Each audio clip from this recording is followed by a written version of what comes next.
Good morning. Good morning. We are in the center of the great Pesach rush. And of course, it's a beautiful winter day here in Montreal. And let me stress on the beautiful.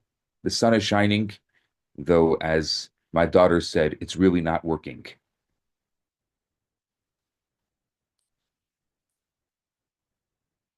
So I want to continue this wonderful, wonderful conversation that we've been having, trying to find meaning and purpose in the Seder this year. And so I'm not exactly sure how this is going to land, but I'll just start talking about ideas that I'm thinking about for my Seder this year, and I'm hoping that it will conjure up ideas that you'll have and trying to bring meaning. The the Seder for a lot of people has either just kind of become where people just tune out. Oh, it's that thing. We're going to read that. Oh, the family's getting together, but it's not really about the Seder. It's about everything else. Oh, maybe we'll get through a little bit of the Haggadah. Maybe we'll eat some matzah. Or it's become very mechanical, where we have to do all these very physical things, like we have to get the maror and the matzah and the dipping and then it just is like, okay, let's go through the motions. Let's do it as fast as we can, and let's eat. I think that the point of the Seder is to tell our children the story that happened to us when we left Egypt. So, aside for eating matzah, which is the biblical commandment after nightfall on the first night of Pesach, it's a biblical commandment. It's the only biblical commandment of which we are asked to consume. It's a biblical commandment to actually eat. So we eat matzah. But the other commandment is to tell our children what happened to us when we left Egypt. And so, however you tell that, and I don't only mean your children, the people at your table, the family, the friends, whoever you've gathered. However you tell that, it's a biblical commandment. And so if there's one thing you can do aside for the mechanics and obviously preparing and cleaning and all the things that have to be done to make a beautiful Passover, I want to think about what's the message that we can send? What's the message that we can give? What does the Seder mean? I want to actually, I'll be right back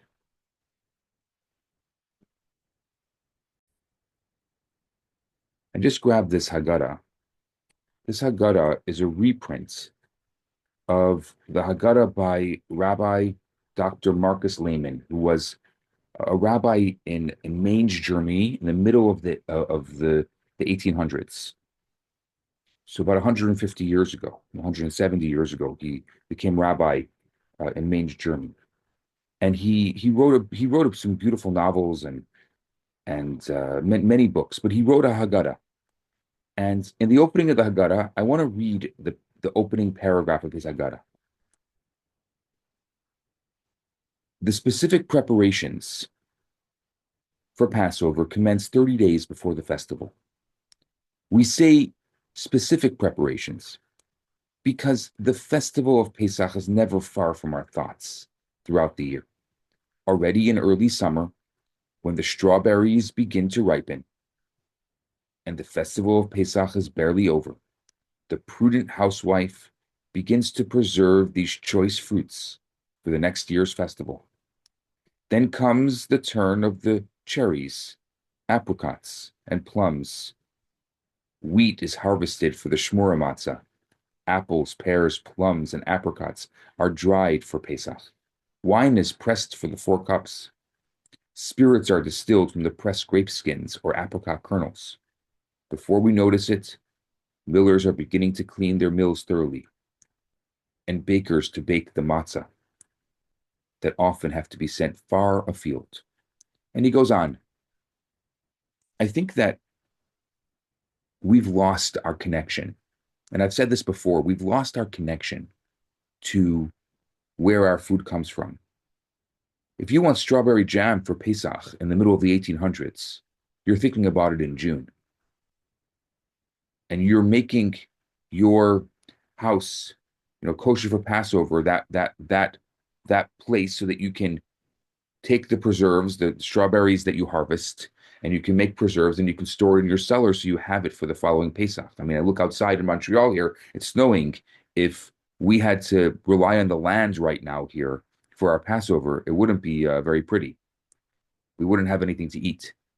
And so, yes, Passover is for many people a stressful and very difficult time of year. But also, we have access. If you want strawberries, you can just go to aisle 3. If you want matzah, you can go and procure your matzah. It costs money and people will complain that it's expensive, but it's available. The access that we have today is unbelievable.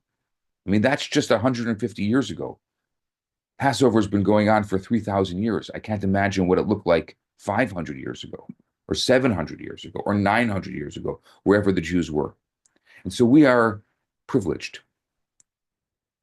And when we say this year we are free, when we say that we're not slaves, I think it's important to talk about what freedom is. I'll tell you what freedom is. Look at us right here. It's a beautiful morning. We're here, not a worry in the world at this moment. Maybe in an hour from now there will be. But at this moment, we're not worried where our next meal is coming from. We have agency. We can decide to be here. We can also turn off the screen and decide not to be here. That's freedom. A slave can't do that. If we were slaves, we can't do that. And we say in the Seder that if we were not let out of Egypt, if God did not let us out from Egypt, then we would be slaves, our children would be slaves, our grandchildren would be slaves. We have beautiful agency. We can do what we want.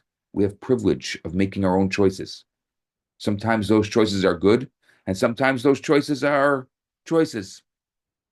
But we have the ability to make those choices. And so as difficult as life is, and as unpredictable as life is, Pesach is a time where we stop and say, thank you. We are free. We're going to raise 4 cups. We're going to eat matzah. We're going to share the story, and we're going to say that we are free.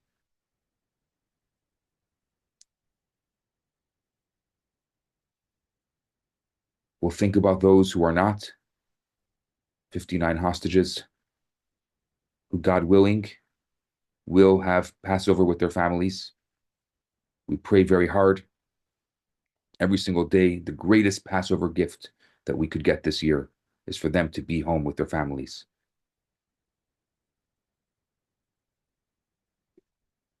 We can talk about various elements, but my great wish for you is and what I wanted this day to be, and for us to think about, is how are we going to tell the story? What elements of the story are going to be inspiring to us? Because if we want the kids, and I don't only mean the kids, the people around us who are not so engaged as you are, if we want the people at our table to be inspired, it can't be mechanical. It has to be the way that we're inspired. If we're inspired, if we're passionate, if we're excited, whatever it is that we're excited about, that will transfer over to those people. And I'm assuming that many of the people who will be at our table, our children, maybe some of us have grandchildren, maybe some of us have friends, are not going to be possibly as passionate, where on a random morning, or you'll be listening to this or be engaged with this. And so this is an opportunity for you to share the inspiration that you feel from your studies with those people around you. So as I did last week, I want to go through some little kind of snippets and things that I'm thinking about that maybe will inspire you and get you thinking about things that matter to you. I'm still stuck on the rebellious child, on the Russia, on the wicked child. There's four sons. Essentially, we want to connect the Seder with every single type of person. This is the beginning of different learning models, of different languages of learning.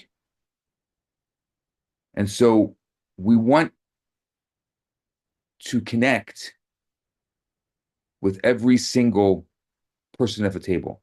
And so we do that by describing four different sons: the wise one, the wicked one, the simple one, and the one who doesn't know how to ask.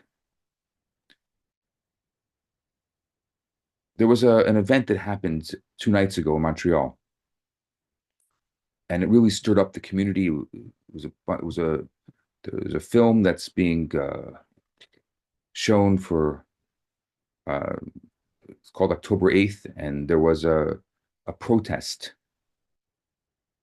in front of the theater. And the film was being shown in the heart of the Jewish community. The area that it's being shown in is about 75% Jewish.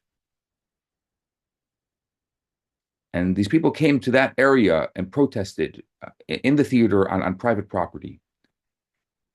And I saw the videos from it, and I saw some of the people who were there, and I knew some of the people who were protesting. And it's not my regular way, but I decided to write them an email yesterday. I just felt that somebody had to say something to them. I don't know if it's going to fall on deaf ears. These are people who are Jewish. And in my email, I wrote a few things, but one of the things I wrote in my email was in the Haggadah. Told them Passover's in a few days. And the Haggadah, there's a wicked son. Why do we call this person wicked? There's a lot of reasons to call somebody wicked.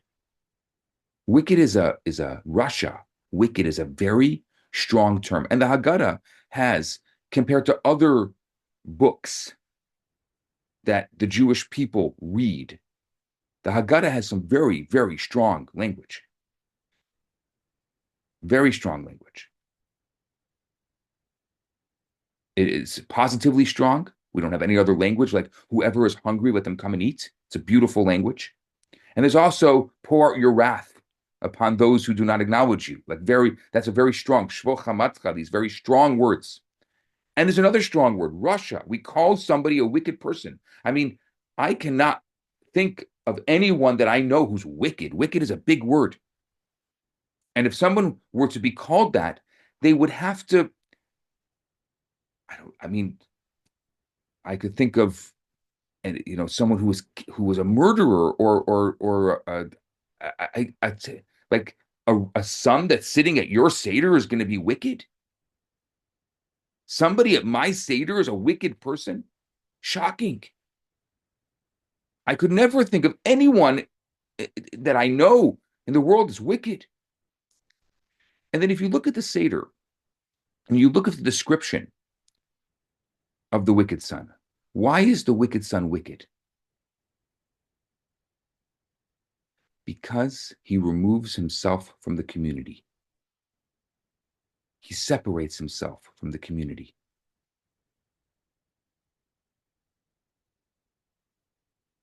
He says, this is what happened to you when you left. And we say, if you were in Egypt, you would not be redeemed. Can you imagine separating yourself from the community is what we call wicked?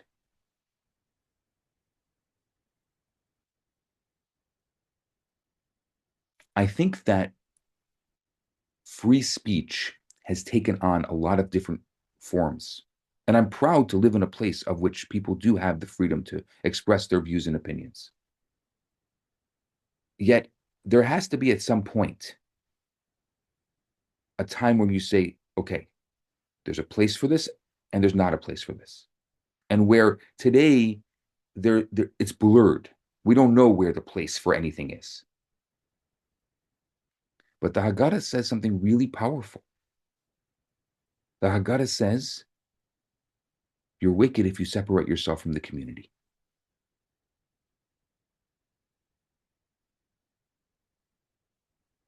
And I'll let you decipher that. But this is the gist of the letter that I sent to these people. I didn't hear a response yet, but I hope that they will respond to me. And if they don't, I do know I could see that it was opened. So hopefully it was read. Something else to think about.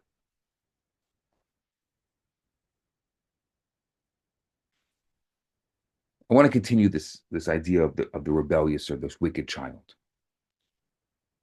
What do we say? It's, again, very strong words. The Haggadah says, blunt his teeth. Blunt his teeth. Really? Are you kidding me? Are you calling for violence at the Seder table? Blunt the teeth? And toward whom? Toward your own child?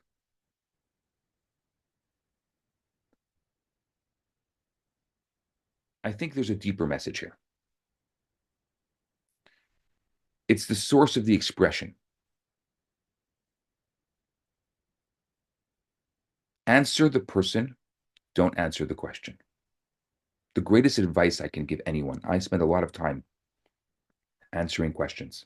People ask me questions all the time.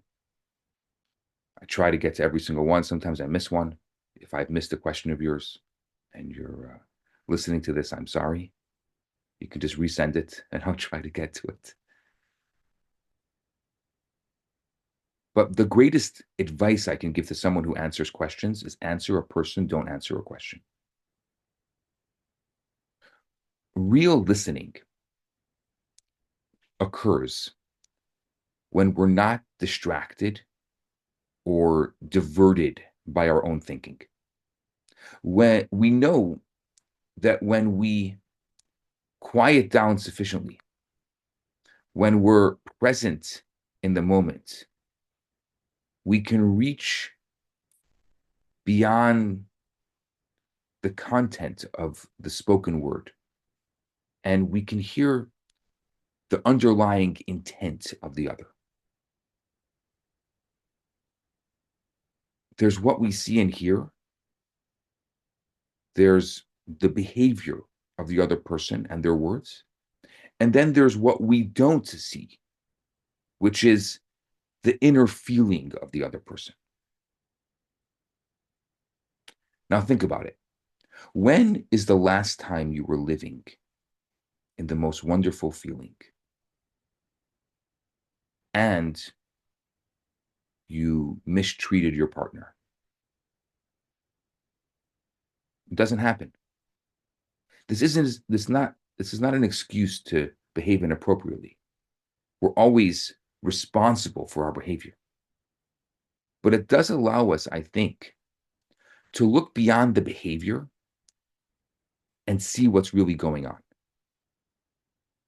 When we see someone acting in a destructive manner, we know that they're hurting inside. And so the wicked child could be your child. The child may be yelling, throwing things, or hitting their sister. The child is completely reckless and lacks decency or obedience. And in that case, the child needs to be disciplined. But what's going on beneath the surface? The child is obviously anxious about something. And the more we can go beneath the surface, the closer we are to dealing with the root of the problem. In Hebrew, the word used for a bully is the same word used for a mute. Olam. Why? Because bullying is often a result of the child being muted. and the child has no way of expressing themselves. The bully must always be stopped. Yet, I think it behooves us to look one step deeper so we can mend the inner heart of the bully and cause them to truly stop bullying forever. So when we hear the voice of the wicked child, we often get carried away in what the child says, instead of looking beyond the word and what they're truly feeling. What are the words? What is this service of yours? That's what they say. What is this service of yours? What the heck are you doing? They're excluding themselves. But if you listen beyond the words, I think, and I hope, you'll hear the cry of a lonely soul. We all know the feeling of not belonging, of being an outsider. I think our troubled and wicked child is doing their best to convey something to those around them. The child is saying, I feel like I don't belong. I have no place. I'm an outsider. I'm hurting.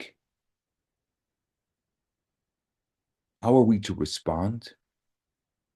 Says the Haggadah, blunt his teeth.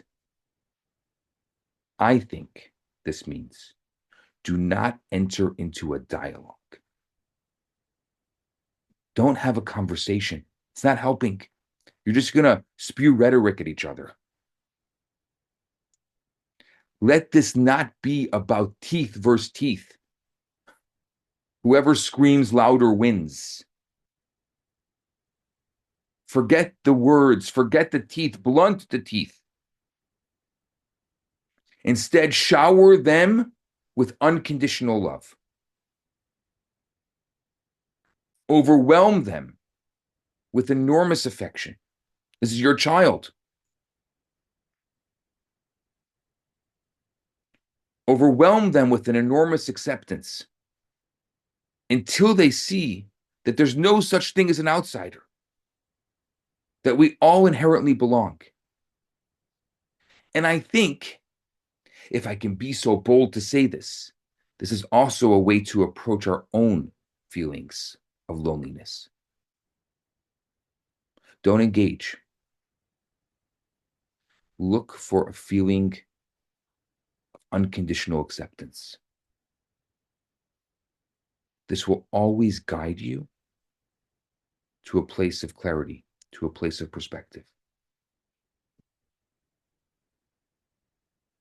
Another great 18th century scholar, the Vilna Gaon, he once said that the Hebrew word for teeth, shenav, is the same numerical equivalent. We've spoken about this before in our numerology classes, that each Hebrew letter has a numerical equivalent. So the Hebrew word for teeth has the same numerical equivalent to 366. Now, the Hebrew word for Rasha, for wicked, is 570. So when we blunt the teeth, we subtract 366 from 570. What are we left with? See how fast you can do your math. 206. What is the numerical of 206? Tzaddik, the righteous. The process of blunting the teeth turns the wicked into the righteous. In other words, when you remove the teeth, the sharp words, you'll see that the inside of the child is truly righteous. That's what happens when you subtract the teeth from the Rasha. You realize that inside of them, they're really righteous.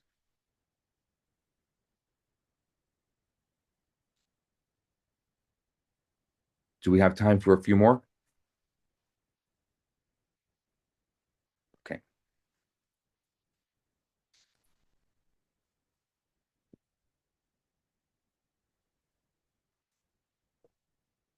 Let me think of another, because this idea of the child, I think, is such an important message. So let me do another thought on the four children. Remember, we have the wise one, we have the wicked, the simple, and the one who does not know how to ask. Today is the Rebbe's birthday. So the Rebbe added a fifth child. The Rebbe said after the Holocaust, there was a whole conversation about what to do at the Seder to remember the Holocaust. That's a conversation that's happened also over the past 18 months, what to remember the victims of October 7th. And so, similar to what people said last Pesach, people were saying this in 1945 after the Holocaust, is to leave a chair empty. And the Rebbe was really upset about that. The Rebbe said, why are you leaving a chair empty? Why don't you fill the chair with someone who doesn't have a Seder?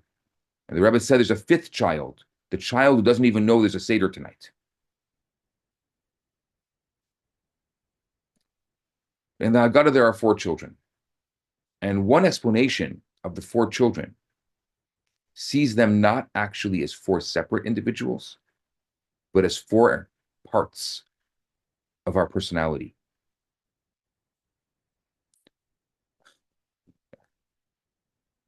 I know what you're thinking, like, oh my gosh, we are complex.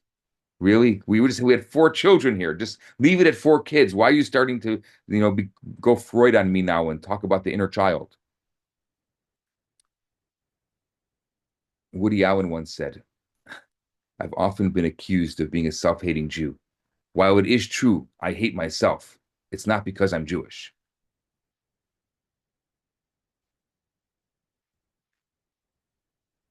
We all have complicated personalities. Sometimes we may be intelligent and thoughtful, like the wise son. Sometimes we're rebellious, like the wicked son. Maybe we can feel sometimes nobility or baseness, kindness, cruelty, faith, doubt.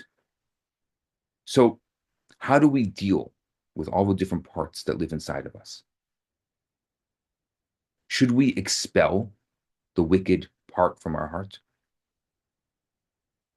That doesn't turn out well. Remember the story of Dr. Jekyll, Mr. Hyde? Dr. Jekyll was a distinguished physician. He was loved by his friends because he was a good person. But he was clearly troubled by an angry, aggressive feelings that occasionally welled up inside of him. Where do they come from? He wondered. Are they truly a part of me? Or are they a foreign element within me that can be removed? And because he was a chemist, he concocted a formula that would isolate the impulse to evil, hoping to find a way to banish it from his personality and to ultimately change all of humanity for the better. He drank the potion and he turned into someone else, being that he named Edward Hyde. Hyde was ugly in appearance and soul, and he was the embodiment of pure evil. Jekyll in the story had succeeded in splitting himself into two people, one completely good and the other one totally evil. Hyde hated and beat people. Jekyll had to swallow a second dose of the potion to become himself again. To his shock, he realized that during the time he lived as Hyde, he enjoyed being wicked. He found himself looking forward to becoming Hyde again. And to Jekyll's still greater horror, he soon discovered that he was turning into Hyde even without drinking the potion, and that the concoction was losing its power to turn him back. He had to take a double or a triple dose. His only escape from this descent into depravity was to bring about his own death. thought about this story obviously that many of us read as children. I read it as a child. I think it illustrates that the evil impulse is such an intimate part of every one of us. And we can't remove it without drastically harming ourselves in the process. It would be like asking a heart surgeon to operate on us and to remove the parts of our heart that give rise to the feelings of jealousy without harming the rest.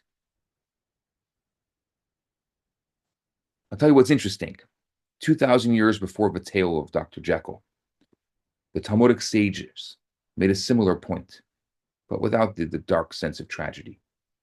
The Talmud says that Ezra the scribe, and the men of the Great Assembly, they wanted to destroy the Yetzer Hara. They wanted to destroy the evil inclination, the one that God planted within each and every one of us. But they were warned that expelling the evil inclination would have catastrophic consequences. And so they chose to experiment by capturing the evil inclination and locking it up for 3 days. And the Talmud continues saying that first they celebrated their achievement, saying from now on, life will be paradise, no evil, no lying, no stealing. The next day, no one bothered to open their store for business. Nobody wanted to get married. No babies were conceived. In other words, the sages realized that without certain elements of selfishness and aggression that can be channeled for good, the world could not go on. So reluctantly, they released the Yetzer Hara, they released the evil inclination from its captivity, and we've been struggling with it daily ever since. But Judaism teaches, Kabbalah teaches, that we do not eliminate the bits of who we are, but that we bring the totality of all that we are to the service of God, the wise son and the wicked son alike. We can even use our negative characteristics to accomplish a greater good.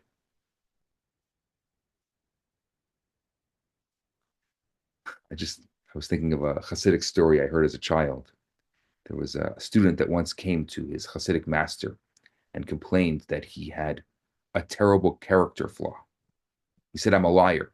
He said, Rebbe, I'm a liar. I always exaggerate everything way out of proportion. The Rebbe turns to him and smiles and says, spend more time thinking about the greatness of God, because however much you embellish, you will still not be exaggerating. In fact, it will be an underestimation. And even more so, you'll be using your particular challenge for a sacred meditation.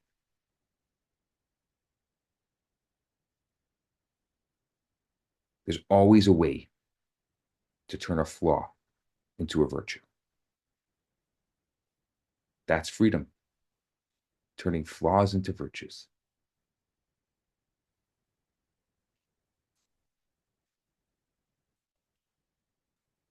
I'll do one more. Not about the children. This is about the end of the Seder, the one that a lot of people don't get to. Not for any other reason than maybe we had 4 cups of wine, just saying. So we conclude the Seder with the final very strange step, as we call it Nirtzah. What is Nirtzah? It's the acknowledgement that God has accepted and is deeply moved and pleased by our Seder. It's enigmatic. It's the other 14 steps of the Seder, they have some kind of action of some sort, right? We start off with making the kiddush on the wine, washing our hands, dipping in salt water, eating matzah. But this 15th step, we do nothing. We just believe that God was pleased with our Seder. That's it. Thank you, God. That was great. Wonderful. Here's the thank you letter. I think actually, because it's at the end and it's kind of missed, we actually miss the climax of the Seder. One of our ego's favorite lines is not good enough. Not good enough. You commit to studying 20 minutes a day. Your ego comes and says, only 20 minutes? What can you already learn in 20 minutes? You spend $15 buying your wife flowers for Shabbat. Your ego says, that's all you spend on your wife? You gave someone charity, tzedakah, you gave them $18. What does your ego say? Oh, well, you $18, that's all you can spare? Why didn't you give them $20? You start doing Kiddush Friday night, and the ego says, that's not called keeping Shabbat. You got to do the whole thing. You can't just do Kiddush and call that Shabbat. Any project we do, there's this little voice inside of us that comes and says, not good enough. Remember this rule. This is the voice of the Yetzer Hara. This is the voice of our ego. It is true that we should always improve and we should always do more. It's true. There's always room for improvement. But this isn't the intention of our ego. It has one intention: to deject us, to take the life out of us. How does it make you feel when you think, it wasn't enough? You just don't want to do it anymore. It makes you a smaller person. It makes you think less of yourself. It makes you think that your actions are worthless. It drains you from your vitality, from your zest. It makes you feel sad, makes you feel depressed. And ultimately, it causes you to do less, not more. This has nothing to do with truth. This has nothing to do with God. This is a creation of the ego. Once something was done, we surrender and say, I have done the best I could do at the moment. This is the best I can do at this moment. Maybe I'll do better next time. But ego, you're not taking the best of me. And you're not going to stop me from doing good. Maybe I'll give $20 next time. But I gave $18 today. That was good. Definitely good enough. And we trust that our sincerity will be seen by the people in our lives, by the person in need, by God, most importantly, I think by ourselves. And this is what Nirtzah is. This is the end of the Seder. God accepts your offering. And the question that you have to ask yourself, the Seder is done, is do you accept your offering?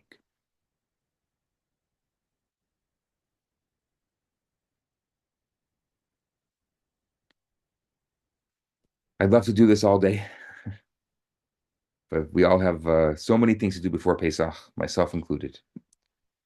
I hope that this gave you a little bit of food for thought. But most important, I want to say this again, the most important thing is to think of how you can bring the different parts of yourself, how you can bring a little meaning, bring a little reflection, some questions. Maybe I'll write a list of questions and reflections that you can bring to the Seder. Something that is just more than just the mechanics. Obviously, don't forget, eat the matzah.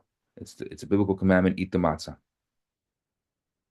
And make sure to be able to share something from your heart, something meaningful, something that expresses the story that the Jewish people have been telling for 3,337 years and counting. And Hashem should bless each and every one of us, that we should have a meaningful, beautiful Pesach, a Pesach that is filled with connection with love, with seeing ourselves, accepting ourselves, accepting others, and of course, that we should be able to have the incredible news that our current slaves, the hostages, those who do not have the ability to have a Seder at this moment, will be able to actually have a Seder. And that news will be the greatest joy. And of course, the ultimate news, the news of a world that is filled with peace, with love, with beauty, with Mashiach, with all of the wonderful things that we've been dreaming and wishing and hoping for so many centuries. And as the Jewish people have sat wherever they are, wherever they were, for 3,337 years, at the end of the Seder, they said, and we say, next year in Jerusalem. And we've wanted, and we've hoped, and we've wished. And God willing, for all of us, next year in Jerusalem, the Jerusalem physically, emotionally, and spiritually. A wonderful, beautiful, and very happy Pesach.